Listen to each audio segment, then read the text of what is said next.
is TeachTown Basics Primary. We are taking a look at the features and functions. Let's take a look now at the Curriculum tab.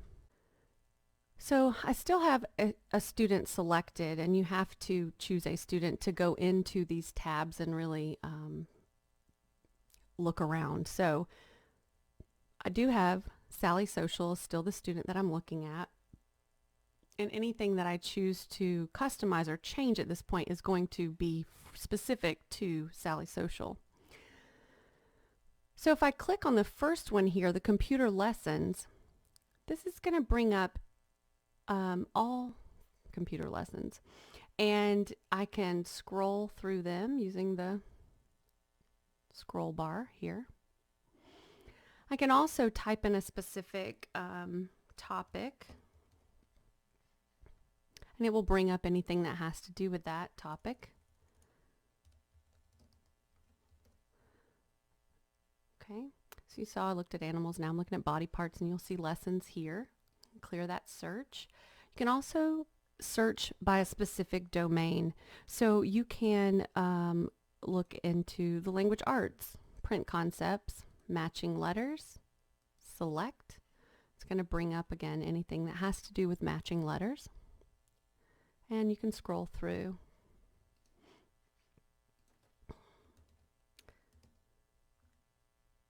I'm going to go back to animals. And I'm just going to go over the setup of this curriculum computer lesson page. So here you're seeing animals, and that's the lesson under lesson information, the title of the particular lesson. So Animals, Aquatic Life 1. It's part of the language development domain, and you'll see little icons that represent each of the domains beside the name.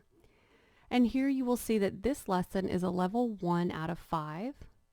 And as I scroll down, you'll see that it moves to levels 2 out of 5, 3 out of 5, and so on as I scroll through the curriculum. The apple icon takes us into more information about the lesson, which we'll come back to in just a moment. In this lesson, Animals, Aquatic Life 1, there are 2 exercises. Exercise 1 has 2 target concepts, turtle and duck. Exercise 2 has 2 target concepts, penguin and alligator. So this lesson is going to target 4 total concepts. In TeachTown Basics, you may have more than 2 exercises, and you may have more than 2 concepts within each exercise. This status bar will tell you if the student is currently working on this, if it's in progress, if it's not started yet, or if it's been passed at a pre-test level or mastered. It will show in the status bar. You can go in and add notes to the particular lesson if your student is working on that. This is where you would go in to add an additional note. And here you'll see it will show you if it's at, below, or above the student's current level that they're working on in the software in that particular domain, their developmental level. To the right in this column it says action, and under that you can actually disable certain lessons. The reason we might disable a lesson would be if a student is really struggling with a concept over time. You might want to disable it for a while, put it on hold, and bring it back later. Or it may be that that particular topic is not something, or target is not something the student needs to work on. It's not functional for that student. You could disable it, and you could bring it back if you needed to at an additional time. Okay, so we're going to look at more information. We're going to go into the lesson information page. So here we have animals. Clicking on the apple brings you to the lesson information page. You will see here at the bottom it says exercises, the test date. If it was correct or prompted, the percentage will be here. And then you also are able to preview each of these parts of the lesson. To the left, you'll see pre-test is the first thing the student is going to work on in this lesson. And this is true for all lessons within TeachTown. So in the pre-test, all 4 target concepts will be randomly presented. If the student does not reach the 80% mastery criteria in the pretest, the computer will then break it down, teaching exercise 1 first, turtle and duck, until the student reaches 80% mastery criteria. Once the student has that, it will move into exercise 2, teaching penguin and alligator, until the 80% criteria is reached. And then it will move into a post-test where all 4 concepts again are randomly presented. Once the criteria is met for that lesson will be considered a mastered lesson. If the student does not have success at the post-test level, the computer will go back and break down each lesson, each exercise, teaching those again until we can get all 4 randomly presented at 80% or above. To preview one of these exercises, you can click on Preview. It will take you into what it would look like for the student session. This might be useful if you're trying to also target these skills in the classroom and make sure the student is generalizing the skill.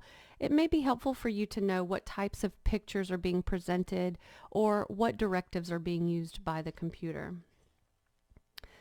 In preview mode, again, it will play until you stop the lesson, so you want to choose the X in the top right corner to get back out of that screen. Preview mode's nice to use also on a smartboard or for maybe a small group or whole group lesson as well. When you're in preview mode, again, no data is being collected. You are not affecting Sally Social's data in any way. You're just previewing that lesson.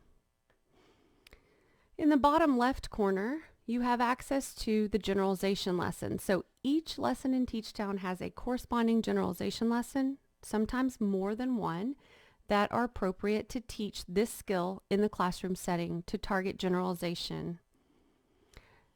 When you click on the title, it's a PDF of the lesson plan. So you can download them, save them, print them. You can teach even specifically straight from the lesson plan if it's brought up on your smartboard.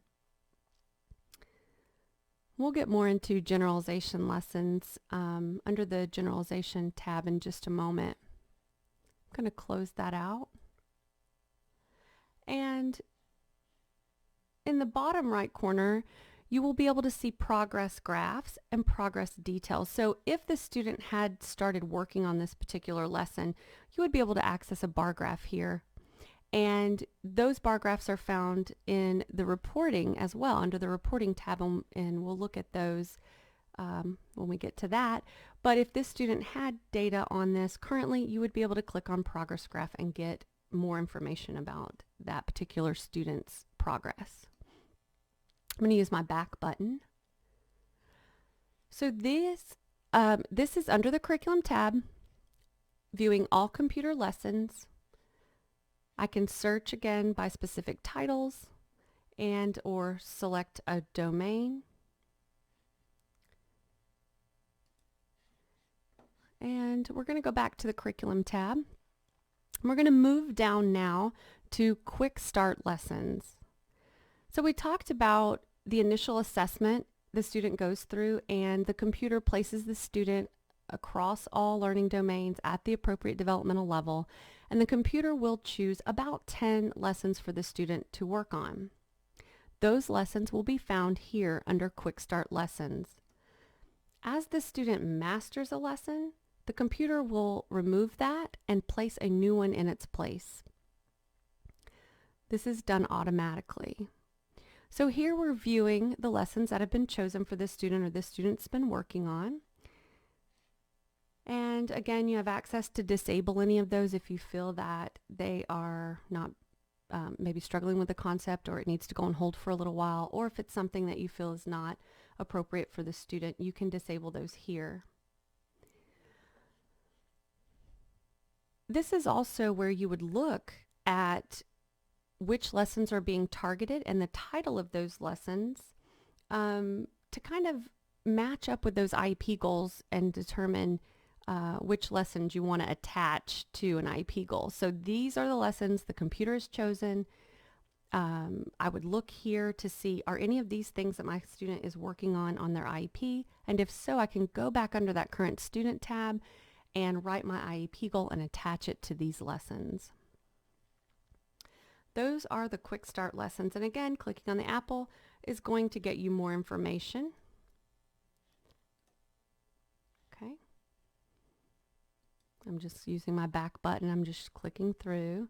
See, matching non-exact shapes is in progress, so you'll have some data here to look at. So the pretest score was 37%, did not reach the 80% mastery, and so the computer started to teach circle by itself, and you'll see here 0% correct and 20% was prompted. If we look at our progress graph, you will be able to see pretest score here. And the blue is your exercise 1, which is circle, circle. This has been completed 2 times and a total of 4 minutes, and average score of 0%. Prompted, however, 10% with prompts. So the dark area is independent and the light shaded area is prompted, and you can see that on the graph, required prompting here. Okay, we're going to use our back button. We're going to go back under the curriculum tab. That's how you find your Quick Start lessons. And use my back bar, back arrow. We're going to move into partially completed lessons. These lessons are anything the student is currently working on. So currently we've talked about the Quick Start, how the computer will choose lessons for the student based on their assessment. Everything's done automatically. But there's also a way to add facilitator selected lessons. So you can choose specific lessons and have the student work on those. And we're going to talk about those more in the next segment. However, those lessons, both Quick Start and facilitator selected lessons, would show up here on this list. So you can see that there are a few more lessons added here that the student's working on. She has a total of 14 lessons currently in progress. Okay, I'm going to use my back button. And I'm going to skip facilitator selected lessons because we're going to come back to that in the next segment. And I'm going to talk about disabled lessons. So any lesson I have disabled is going to show up here. And as quickly and easily as I disabled them, I can actually get them back by using the Enable button. So this is Toys 2. If I hit Enable, you will see it disappear here. If I use my back button, I can go back to my Quick Start list and scroll down, and there's Toys 2. To disable it again, I click Disable. It will disappear from this list, and I will be able to go back into my disabled lessons and find it there. So Toys 2 has been disabled, and that's how you can put a lesson on hold for a while, bring it back later if needed, or just discontinue a lesson if you feel that it's not appropriate for the student. We're going to end this segment here. I will follow up with facilitator selected lessons, and we will then look further into the generalization lessons